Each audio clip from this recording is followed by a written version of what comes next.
The other thing too is as you raise the angle up, which I'm going to do now with my own posture tool, which I'm going to talk about in a bit.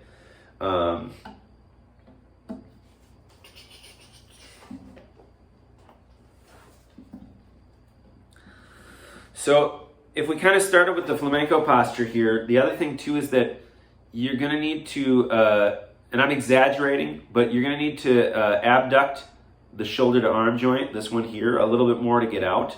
You're also going to need to rotate with the shoulder to arm joint and then extend out. So it's like,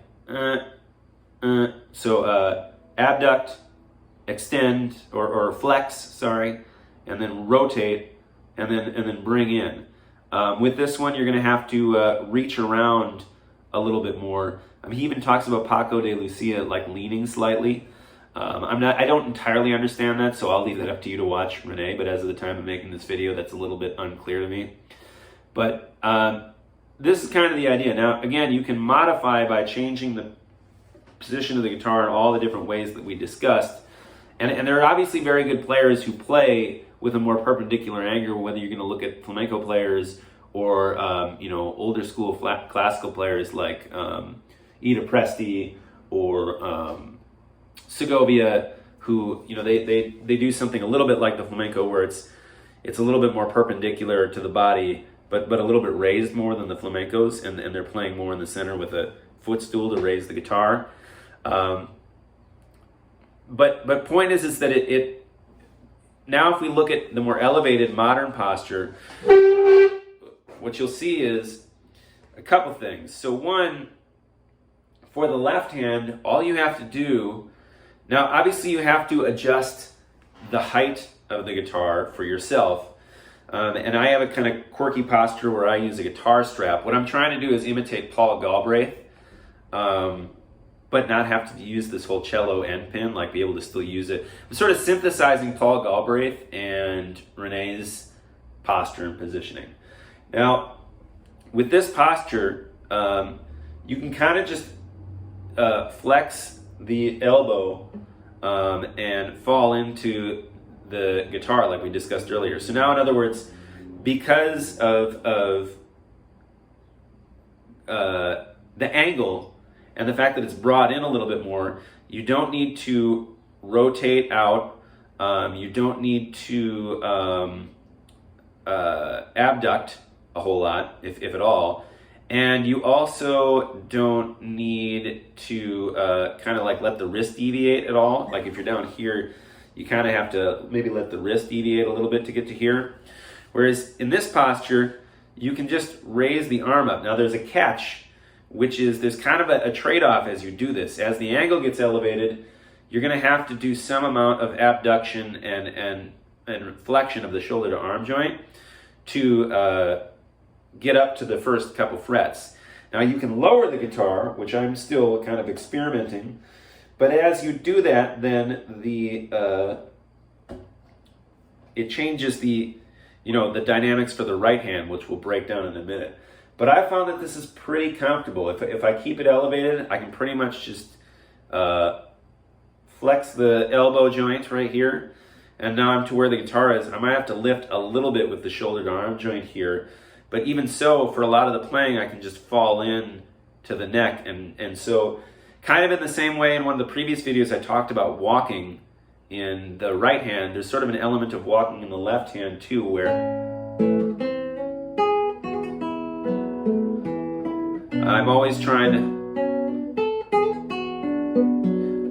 to finger in the left hand such that I'm always in contact with the neck and hanging off of it rather than holding the hand. As soon as I do a shift where I let go of the instrument, it's not always wrong. There's times when you need to not be in contact with the instrument, but now you're holding your arm and your hand in the air versus letting it rest into the neck.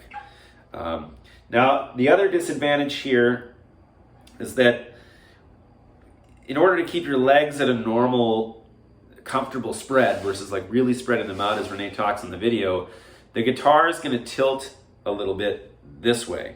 And that has some advantages and disadvantages. It's going to make you have to wrap around the neck with the left hand a little bit more, and do some more wrist flexion potentially, but there's ways around that if you're really mindful and conscientious. As long as this isn't too exaggerated, you're probably not going to have a problem with that. Rene is obviously playing this way and playing quite well. He does not use a guitar strap as I do, but if you watch him play, his angle is elevated for some of the reasons we're discussing. For the right arm and hand, because it's tilted back this way, you now can kind of just stay at rest, and you don't need to reach around to get there to the strings for the right arm and hand. And you also have another benefit too, because the guitar is sort of coming down. Because of this angle, if it's perfectly straight to the body, you kind of have to bring the arm around, and you don't really have a lot of aid from gravity. But if it's tilted back slightly, then not only can you bring the fingers and the hand and the wrist and the forearm around the guitar and to the strings quite comfortably, and again, kind of like with the left hand, like I don't have to do a whole lot. Like there's not a lot of this or a lot of this or a lot of rotation. It's just you kind of just set the forearm down there and let it fall in. And you get a couple things from that.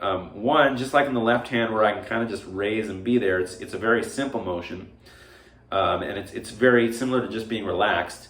And one of the things I talk about in the relaxation videos is how Scott Tennant talks about letting your arms hang to your sides. Well, when you're in this elevated posture, you can kind of just raise your arm here and bring your arm here, and there's not a whole lot of this. Whereas when you're sitting in say, flamenco, and again, many great players do this. I'm not saying it's wrong. It's just now you have to extend, rotate, do some wrist, and other things. And here you have to kind of come around, and you have to bring it up, you have to rotate, and you have to come around. Whereas in this position, you can just be here. The other advantages for the right hand is if for string crossing, you can kind of just go either do the large shift, which we'll talk about later, and bring it from the bass string to the treble, and you can keep your tone consistent, so you can stay in one spot, which is a big part of what Rene does. Whether you're playing here or you're playing here, a lot of times when Rene's doing speed, he plays kind of behind the sound hole so that he gets a little bit more string resistance. But the idea is you can keep a consistent tone by just doing a shift.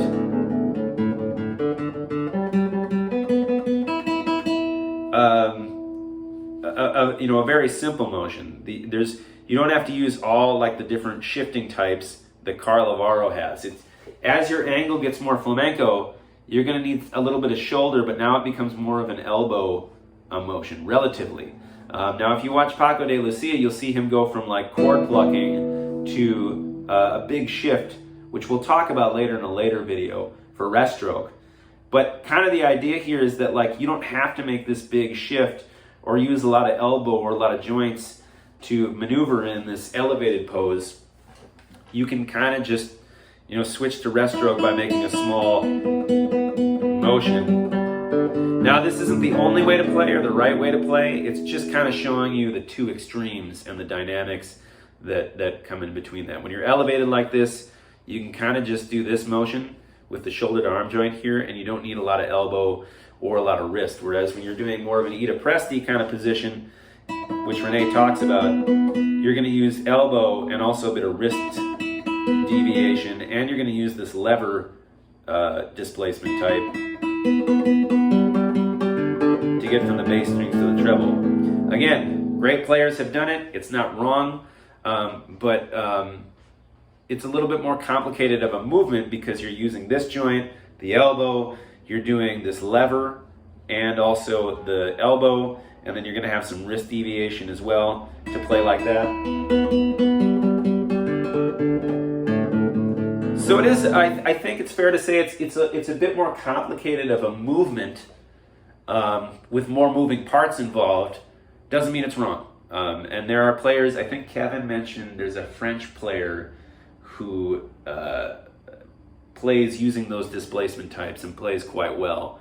It'll come up in another video, but again, I want to emphasize here this video series is not about the right or wrong way to play.